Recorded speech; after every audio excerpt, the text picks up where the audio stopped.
Salut à tous. Alors aujourd'hui, j'attaque le bardage de l'atelier. Je ne sais pas si tu te rappelles, mais j'avais contrelaté et laté. Et donc maintenant, là-dessus, pour protéger ma laine de bois, elle est parpluie, mais il faut la protéger quand même. Je vais mettre un bardage en mélèze.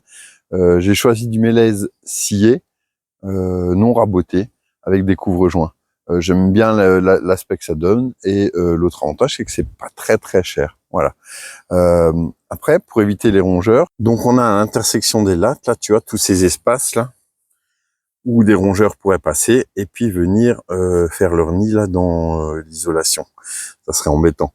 Donc, ce qu'on va faire maintenant, c'est qu'on va poser la grille anti-rongeur en bas et en haut. Cette grille, elle te permet d'avoir comme une ventilation à travers les lattes, et donc un flux d'air là qui va monter, tu vois, tout le long, et qui ressortira en haut.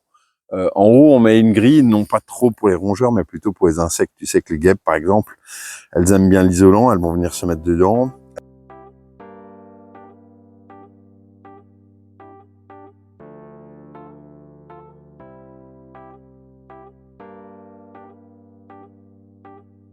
This is an awesome feeling when you are so close. The emptiness just flies away. Donc là, tu vois bien, hein, la partie respirante, l'air peut passer en dessous, mais les rongeurs ne pourront pas, eux, normalement. Et là, au croisement, bah ici, je vais faire une coupe d'angle pour essayer de garder mon morceau en entier. Donc au départ, tu vois, je pensais faire une coupe d'angle. En réalité, je vais pas le faire. Je vais garder juste une coupe droite, comme j'ai fait là. Comme ça, les deux se superposent. Et je peux mettre des vis à travers et je serai, je pense, encore plus tranquille.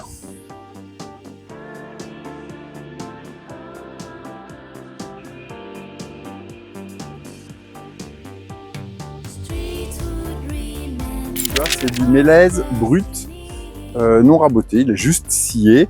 J'ai pris en différentes largeurs, je voulais cet aspect un petit peu plus rustique là que j'aime bien. L'autre truc, c'est que s'il est scié, normalement tu as moins d'entrée d'eau, et puis comme il est vertical en plus, voilà, la petite guêpe qui m'embête. Comme il est vertical, et ben, l'eau devrait s'écouler plus facilement. Donc tu vois, pour l'instant il est jointé très serré, enfin il est juste très serré parce qu'il est vert, c'est du bois qui est vert, qui a été coupé il y a 3 semaines environ. Et donc du coup, il va rétrécir, il va sécher. Et donc j'aurai ces petits creux entre les lames.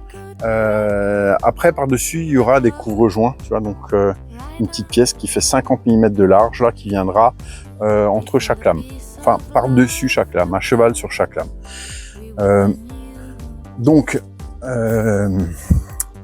Ce bardage, tu vois, je le monte avec de la vis inox, là, de la petite vis inox pour le bardage.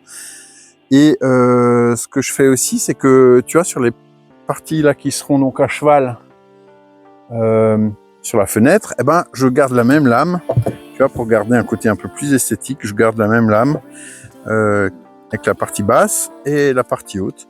Et ça sera plus joli. Et maintenant, c'est parti, on va barder un petit peu ensemble. Je vais pas tout faire, mais une petite partie en tout cas, quoi. J'ai prévu aussi quelques serre-joints hein, pour les lames qui sont un petit peu trop chrome, pour permettre de les ramener un petit peu.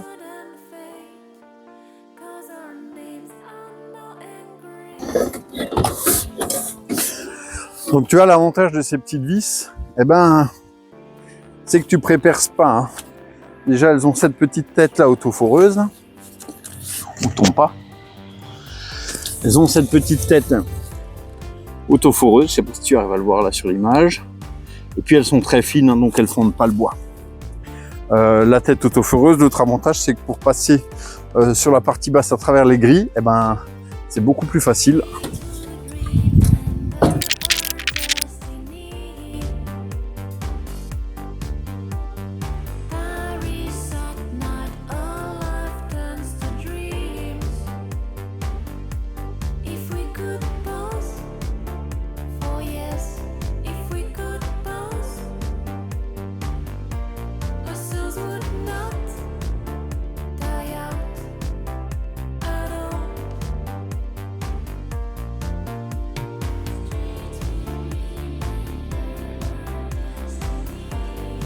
profiter du lever de soleil là sur le bardage. Je suis assez content, ça rend bien. Tu vois. Le jour se lève.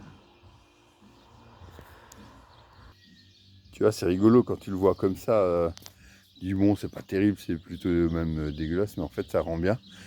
Et ce que j'aime bien moi dans le bois scié brut comme ça, c'est que dans le temps ça vieillit carrément très très bien et c'est moins dégueulasse, tu vois, que le bardage en bois raboté. Ici les couvre-joints qui iront dessus après, tu vois, c'est entre chaque lame. Allez, mon petit poste de travail. Et puis là aujourd'hui on va essayer de dégager ça aussi, c'est le reste de sable de la chape. Et du coup on va le foutre derrière quand je récupère cette place pour ranger la remorque. Voilà, on termine cette vidéo sur ce bardage. Alors tu vois, j'ai pas fini, il va falloir que j'aille en rechercher, j'en ai pas assez en fait, le côté là et la partie arrière. Mais bon, ça sera la même chose, donc je vais pas te montrer plus. Par contre, la prochaine fois, je vais te parler un petit peu plus des ventilations. Hein. Donc tu les as vus, les grilles en haut et les grilles en bas. Mais il y a aussi au niveau des fenêtres, tu vois, les appuis de fenêtre. Donc là, il faudra laisser un petit passage d'air là en dessous, là, pour que ça puisse ventiler. Tu vois, par ici, là, que l'air puisse sortir et puis ventiler encore les lames. Donc voilà, ça sera un petit bout. Alors, je sais pas si je le ferai moi ou si je le ferai faire en métal, là, peut-être en, tu vois, couleur alu, là, ça serait pas mal. En galva ou quelque chose dans le genre. Dis-moi un petit peu ce que tu en penses. Donc, il va falloir aussi que je pose les couvre-joints.